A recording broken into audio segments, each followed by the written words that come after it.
I never expected to spend my 68th birthday sleeping in a dusty garage after my son told me I was just a useless old woman. The day had started with umbrellas and lilies, San Francisco rain coming down in thin lines that blurred the black suits outside the church. I remembered the way people pressed my hands and said the careful phrases we all store away for funerals. I nodded, thanked them, and kept searching the crowd for the one face I could not find. Robert's chair at our dinner table would be empty tonight. The thought flashed like a warning light behind my eyes.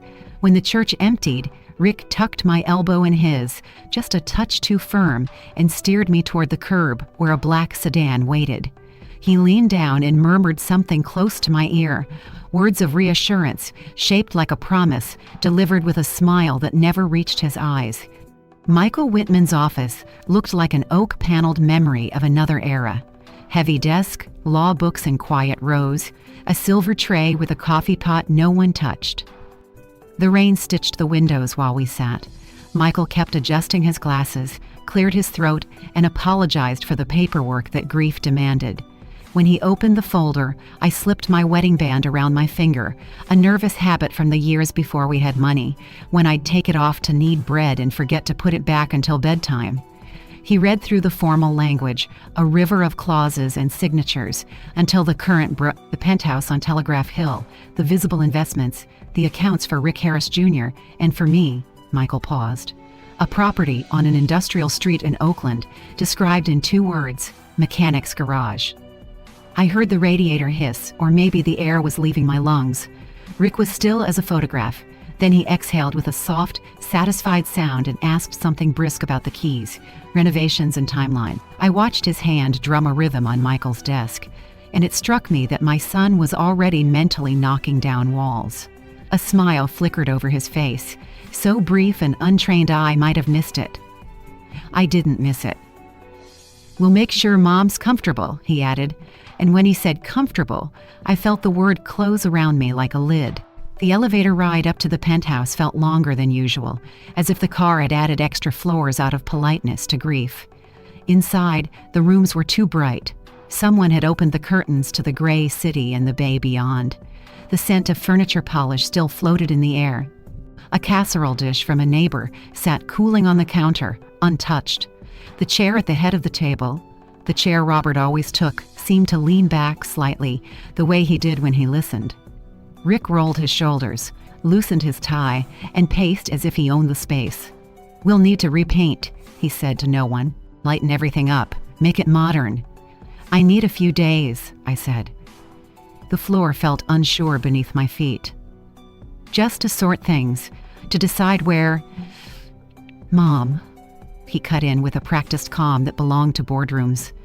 "It's better if we start now. Momentum is everything." He gestured toward the hallway, where our framed photos had already been removed and stacked neatly against the wall, faces turned toward plaster. The wedding picture from our first apartment in Daly City. Robert is in a paper crown from some ancient Thanksgiving. Rick at 8, gap-toothed, holding a pinewood derby car he and his father built at the kitchen table. All of it was made into inventory. Michael called again to ask if I had any questions about the Oakland property. I didn't. What question covers a life's rearrangement?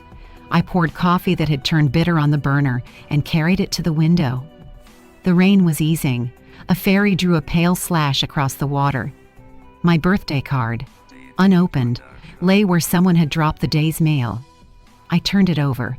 The small, careful handwriting on the envelope was mine. I had bought it weeks ago, addressed it for Robert to find on the counter, then tucked it in a drawer when he went into the hospital. I slid it back under the stack.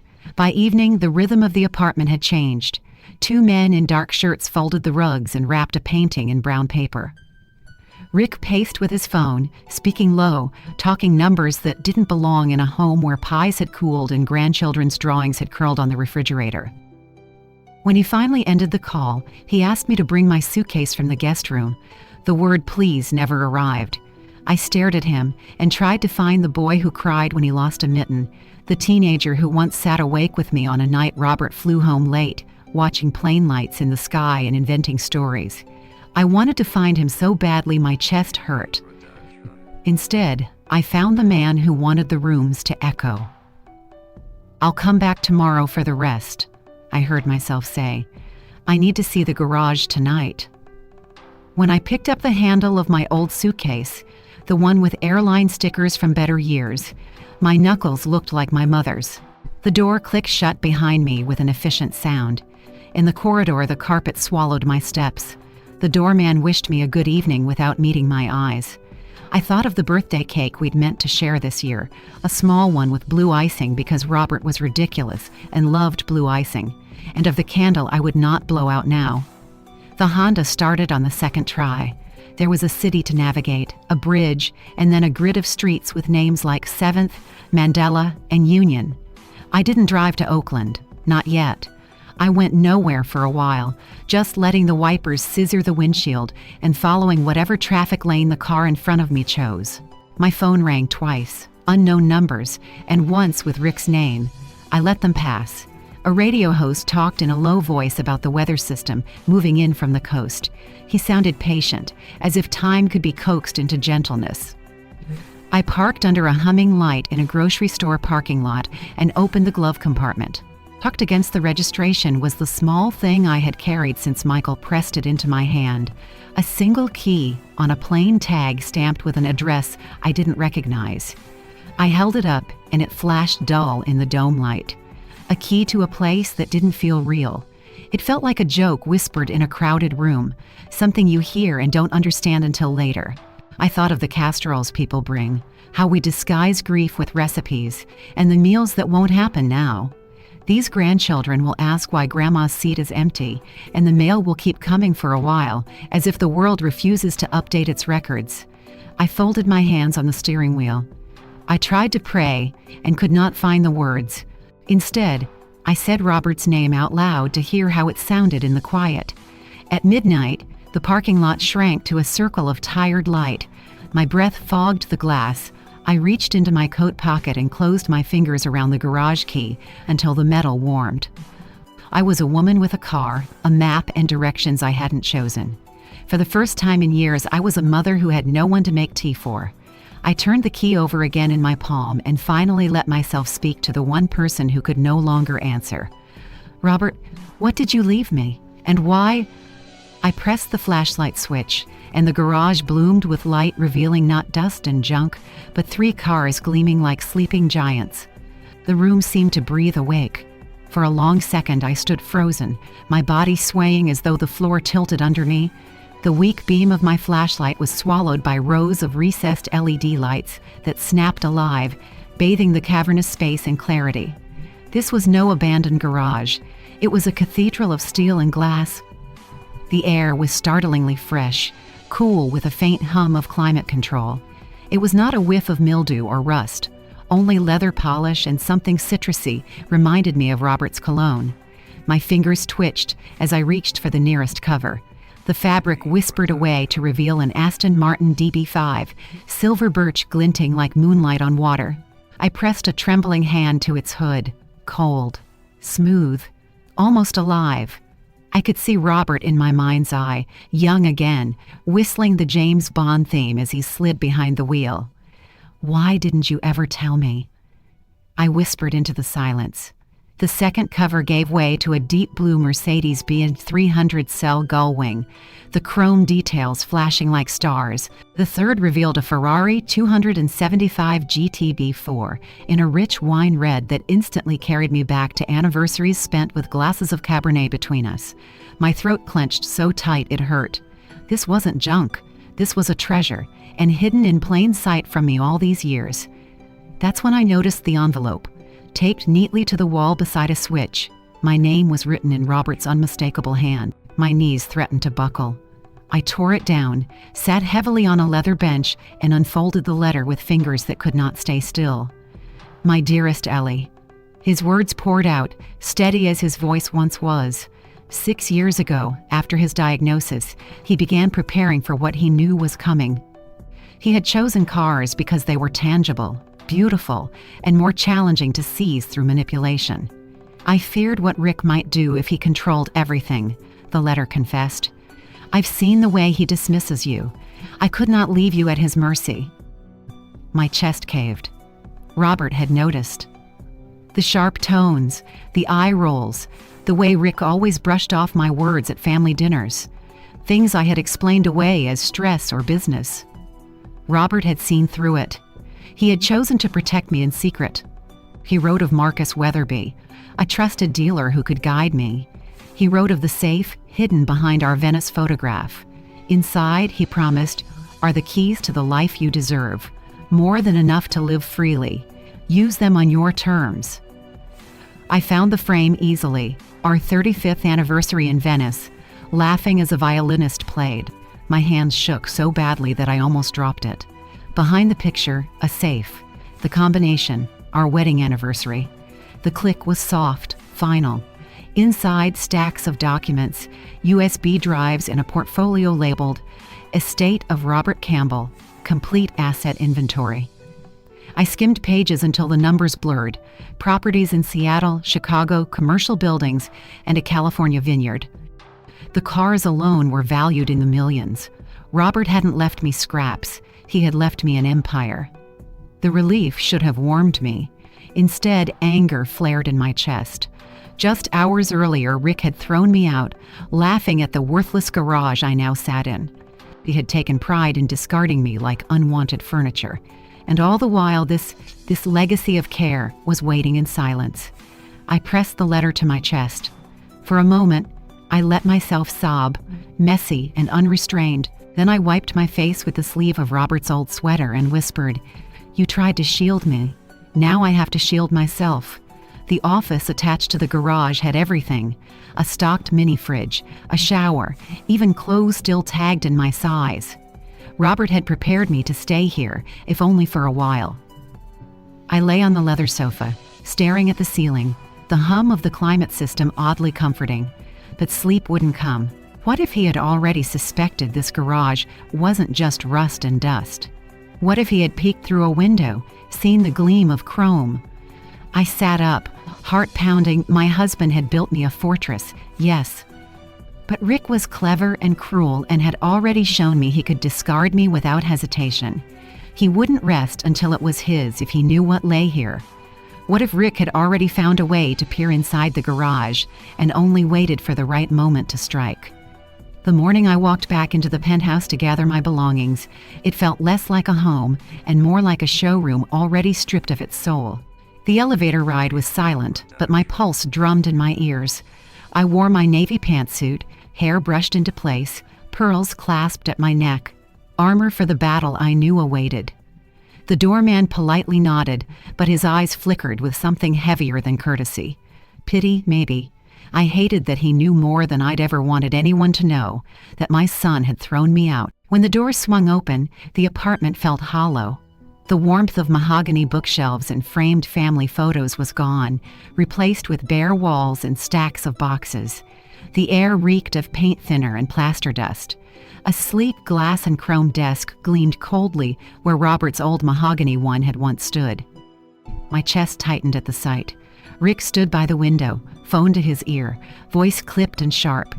The skyline glittered behind him like a trophy he believed belonged only to him. "Yes, we'll move forward with the design," he said. "Investors are eager. The timing is perfect." When he saw me, he slid the phone away. "You're late," he said, not even pretending civility. "The designers will be here soon. Let's move fast." No greeting, no compassion, just deadlines and money. I crossed to the boxes marked Mum's things. Inside, Robert's fountain pens rolled in tissue, the sweater I'd given him for Christmas still faint with his cologne, his stack of well-worn books with notes scrawled in the margins. Each object pulsed with memory. "These aren't just things," I said, lifting Robert's sweater carefully. "They're pieces of him, pieces of us." Rick's sigh was sharp. "Mom, it's junk. You don't have a place for all of this. Better to let go before you drown in clutter." Junk. The word landed like a blow. I dug deeper into the box and found something small, unexpected. A birthday card addressed to me, never opened. Robert's handwriting curved across the envelope. My breath caught. I slipped it into my purse quickly, alongside the sweater, another piece of him Rick had almost erased. "Did you hear me?" Rick's voice cut through my thoughts. He was pacing now, checking his watch. "The movers will handle the rest. You just need to pick a few keepsakes and leave. I don't have time for this." I folded the sweater neatly and set it aside. "Investors?" I asked, keeping my tone neutral. His smirk was immediate. "This penthouse is prime. Once it's gutted and redone, I'll flip it for triple. That's how you build real wealth, Mom." "Dad knew that. Too bad he didn't trust you to manage any of it." The cruelty in his voice was sharper than any slap. As I bent to close the last box, my fingers brushed something hidden in the shadows. Robert's old leather messenger bag. My heart leapt. I pulled it out, heavy with conflict, and unzipped it to find an inside envelope. My name. Robert's handwriting again. I slid it into my purse with a steady hand, though my heart hammered against my ribs. Rick glanced up. "What's that?" "Nothing," I said softly, tucking the bag back. He narrowed his eyes but let it drop, too distracted by his schedule. "I don't have time for your sentimentality," he said. "This place needs to start earning. Money is the only measure that matters." There it was. His gospel. Money over memory. Profit over people. I straightened, meeting his gaze. "Is that all you see when you look at this place?" "Numbers?" Rick shrugged. "It's the only thing worth seeing." The silence between us thickened, heavy with years of unspoken disappointment. Finally, I closed the last box. "I'm finished," he gestured toward the door. "Good. The movers will take it from here. Lock up when you leave." Then he was gone, already dialing another number, chasing another deal. I wandered the empty rooms one last time. The walls seemed to echo with Robert's laughter, our late-night talks, and the sound of Christmas mornings long past. In the back of the closet, I pressed my hand against Robert's jacket, letting the faint scent wash over me. Tears blurred my eyes, but they weren't only tears of loss. They were tears of resolve, because in my purse sat Robert's envelope, a backup, proof that his love had stretched beyond death. When I finally stepped into the hallway, I wasn't leaving defeated. I was going armed.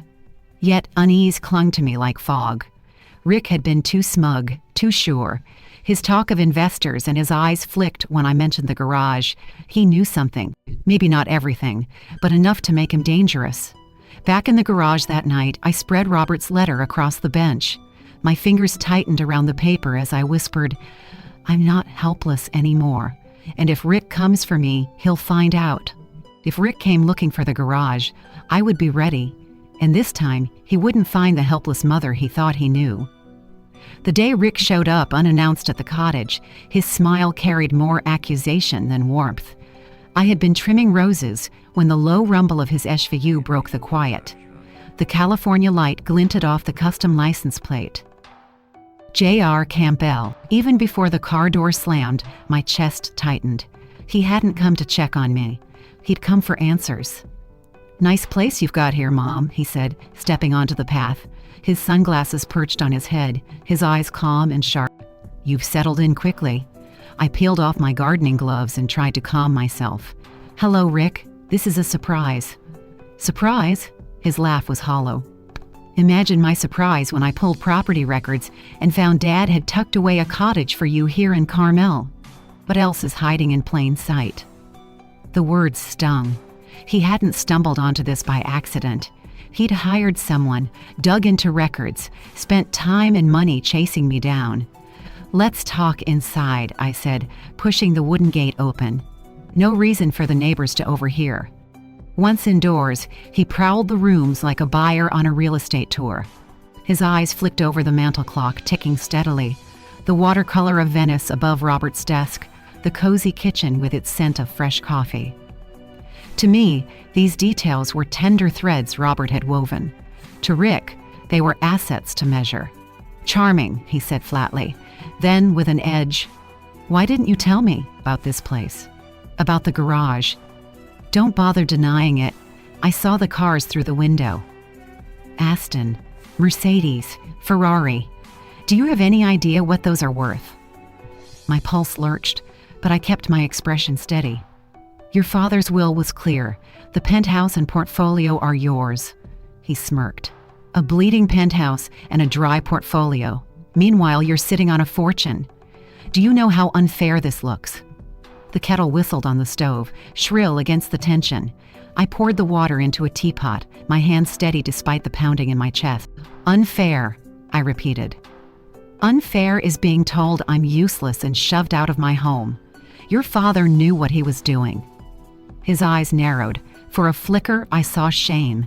Then it hardened into defiance. "He tested me, gave you the real inheritance, and left me scrap. He never trusted me." "You actually believe this was love?" "He loved you," I said softly, "but he also saw the danger in your hunger for more." Rick stepped closer, lowering his voice. "Where's the letter?" I hesitated, then retrieved the copy from Robert's old messenger bag. "Understand, Rick. These were his words, not mine." He snatched the pages and read, his jaw tightening as each line cut deeper. When he reached the part about his character, his hands trembled. "So Dad thought I'd use money to control you. Thought I was selfish, calculating." He dropped the letter onto the table with a slap. "Humiliating. Do you know what it's like to be written off by your father?" I met his eyes. "It's not a sentence. It's a warning. You still choose who you become." He laughed bitterly. "Don't play wise with me. You think hiding behind this cottage and those cars makes you strong? This isn't over. I'll find a way to claim what's mine." The words chilled me, not because they were loud. They weren't. They were low, deliberate, and calculated. When he left, the door rattled against its frame. I sat heavily in Robert's chair, my hand brushing the old bracelet he'd given me in our first year of marriage, still circling my wrist after all these years. It had survived decades, just as I had, but the letter lay on the table like a challenge, and Rick's vow echoed in my ears. He wasn't just angry, he was planning. I realized then that Rick wasn't just bitter, he was dangerous and coming for everything Robert had left in my hand. The call came not from Rick himself, but from his assistant, a woman with a polished voice carrying urgency beneath professionalism. I bent over the lavender bushes when the phone vibrated in my pocket. Diane Reeves introduced herself briskly, but there was a quiver beneath her tone. "Mrs. Campbell," she said, "your son asked me to meet you on his behalf. The matter is urgent." That same evening, she sat on my living room sofa, a leather portfolio balanced on her knees. Behind her, the mantel clock ticked steadily, its sound grounding me. She didn't touch the tea I offered. "The penthouse renovation has collapsed. Contractors walked off. The development project he staked everything on was blocked by lawsuits. He's out of liquid funds. Foreclosure is weeks away." I wrapped both hands around my mug of coffee. "And Jonathan couldn't call me himself?" Diane's eyes lowered. "He thought you wouldn't answer." I drove to San Francisco the next morning. The doorman, who had once warmly greeted Robert and me, now looked at me with the quiet pity people reserve for widows and discarded mothers. "Good luck, Mrs. Campbell," he said softly, pressing the elevator button for me. When the doors opened, I stepped into ruins. The penthouse was gutted. Exposed studs, dangling wires, plaster dust coating the floor like a gray snowfall. A builder's permit hung askew from a nail. Empty pizza boxes sagged on the counter, the greasy smell mingling with plaster. Rick appeared from the hollow of the kitchen, hair unkempt, sleeves rolled, the weight of months dragging his shoulders. He didn't look like the man who had laughed at me weeks ago. He looked small. "You came," he said, voice rough, as if he hadn't slept. "I needed to see it with my own eyes," I replied. He gave a hollow laugh, sweeping an arm toward the stripped walls. "This is what failure looks like, Mom. I thought I was playing chess, but I was juggling knives." And fell, then all of them. "Why didn't you ask for help before it came to this?" His hand raked through his hair, Robert's old gesture, now tinged with desperation. Pride? Or maybe shame. I didn't want to prove Dad right. For a heartbeat, I saw the boy he once was, running to me with fists full of dandelions, insisting they were flowers fit for a queen. But the man before me was choking on debts. Arrogance crumpled into panic. "I need help," he admitted, his voice cracking. "And you're the only one who can give it." The plea twisted something in me. He was still my son, but I remembered the sting of his words. Useless old woman. That wound had not healed. "I can help," I said slowly. His eyes brightened with sudden hope, but not without conditions. The hope drained. Conditions? Yes, first, full transparency. Every account, every debt, every signature. Second, professional oversight. Any money goes through a trust with independent trustees. You won't touch a dollar directly. So you put me on an allowance. On boundaries, I corrected. And third, amends for how you treated me when your father died. Words matter, Rick. They cut deeper than depths. He turned away, pacing, dust rising around his shoes. "You're turning this into a lecture. I'm giving you a chance to stop drowning, but you'll only climb out if you change how you swim." He stopped, chest heaving, eyes glistening. "Do you know how humiliating this is, to beg while you... holding everything? Talk about my character?" I swallowed hard. "Do you know how humiliating it was to be thrown out of my home by my own son?" Silence hung between us, heavy as the dust in the air. For once, he didn't have a retort. Finally, he whispered, "I didn't mean it. Calling you useless. I was angry. But maybe I believed it in that moment." The confession sliced through me, painful because it was true. "This is your choice," I said firmly. "Accept my terms or face this storm alone." He stood still, pride and need warring across his face. Then he nodded, stiff, his voice a whisper. "Fine, I'll accept, but don't expect me to thank you." As I walked out, plaster dust clung to my shoes. The elevator doors closed, carrying me away from the ruins. He had agreed, but I saw the resentment burning behind his eyes. Desperation had made him yield, not trust. And desperation, I knew, could turn quickly into something dangerous. Whether Rick accepted my conditions out of sincerity or desperation, I couldn't yet tell, and that uncertainty frightened me more than his threats ever had.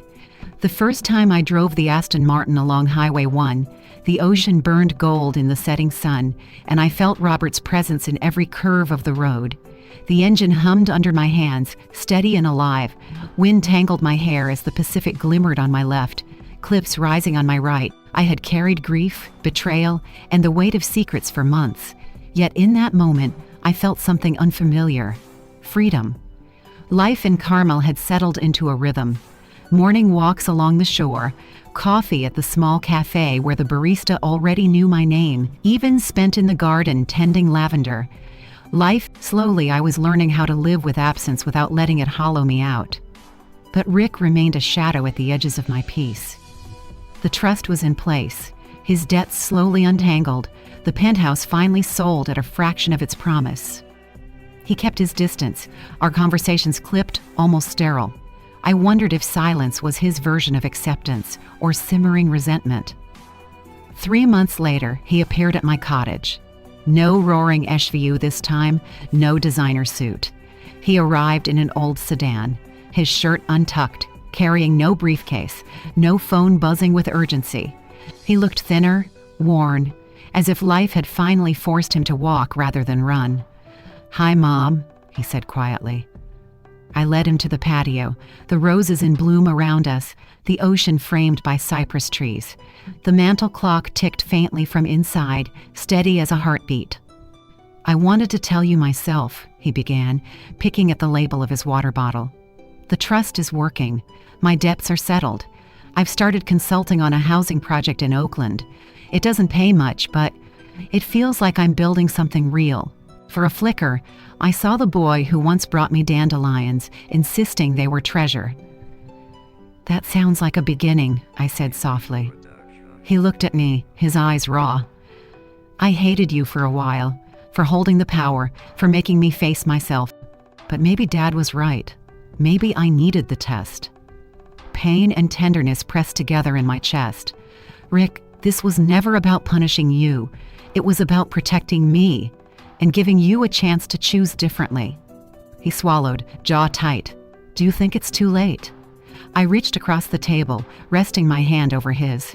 It's never too late to change. But change can't be born out of desperation alone. It has to take root.